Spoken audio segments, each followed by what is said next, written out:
नमस्कार शेतकरी मित्रांनो. मी विशाल सोनवणे, कॅनबाशीच्या कंपनीचा प्रतिनिधी. तर आज आपण आलेलो आहोत माळीवाडा, तालुका कन्नड, जिल्हा छत्रपती संभाजीनगर येथे आपले प्रगतशील शेतकरी श्री श्रीकांत सर आणि सुभाष भाऊ बल्लाळ यांच्या शेतामध्ये. तर त्यांनी एक 20-22 दिवसापूर्वी आपला बेसल डोस वापरलेला आहे, 33 कोटी आणि शुभारंभ डोस या ऊसाच्या पिकासाठी. तर काय जास्त वेळ घालण्यापेक्षा थोडक्यात त्यांनाच विचारू, त्यांनी डोस वापरला, त्यांचा अनुभव कसा राहील. तर नमस्कार. नमस्कार. हा डोस आम्ही 18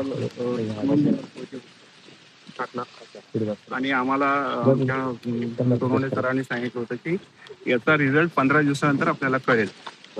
आता त्यानंतर मध्यंतरी पाऊस होता, त्यामुळे ते येऊ शकले नाही. आज आता उघाड असल्यामुळे ते येऊ शकले.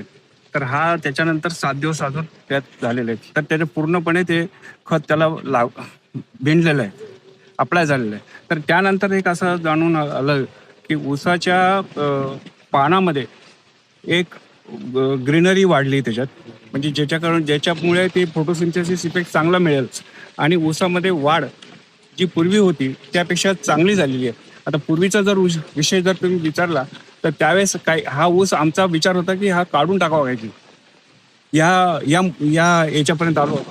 परंतु नवीनच लागवड होती, वाया जाऊ नये म्हणून आम्ही ते कंटिन्यू केलं.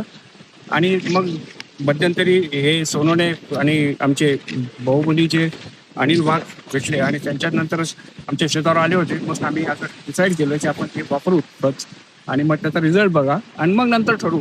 तर आता आमची इच्छा आहे की हा पुढे कंटिन्यू करणार, कारण की हा ऊस पुढे चांगला डेव्हलप होणार. तर मी ह्या कंपनीचं मी आभारी आहे की ज्यांनी आम्हाला वेळेवर गायडन्स दिलं. नक्की सर, आम्हाला पण तुमच्यासारखे काय म्हणतात त्याला हाडाच्या शेतकरी पर्यंत पावसाला आवडतं.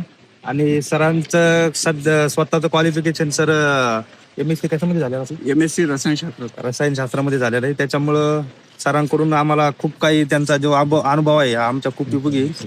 आणि त्याच्यानंतर आपले शेतकरी आहेत सुभाष भाऊ, चला यांच्याकडून मी थोडक्यात जाणून घेऊ आपण. सुभाष भाऊ थोडे. नमस्कार. मी या ऊसाला आपलं 33 कोटी आणि केंद्र कंपनीचं जे मटेरियल आहे बेसल डोसमध्ये वापरलं तर त्याच्यात काय आला, ऊस थोडा वाढ घेत नव्हता. ते डोस टाकल्यानंतर एक 15-16 दिवसांना त्याला वाढ झाली, शेंडा क्लिअर झाला, फुटीने आले, कोंबणी आले, कांडी वाढून गेली, कांडीची सेट सुद्धा लांबून गेली आणि बेटामध्ये सुद्धा संख्या वाढून गेली.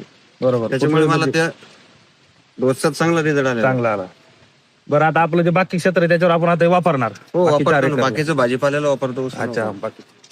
चला, धन्यवाद. शेतकऱ्यांच्या सेवेत सदैव तत्पर. खेती की जान कॅन बायोसिस.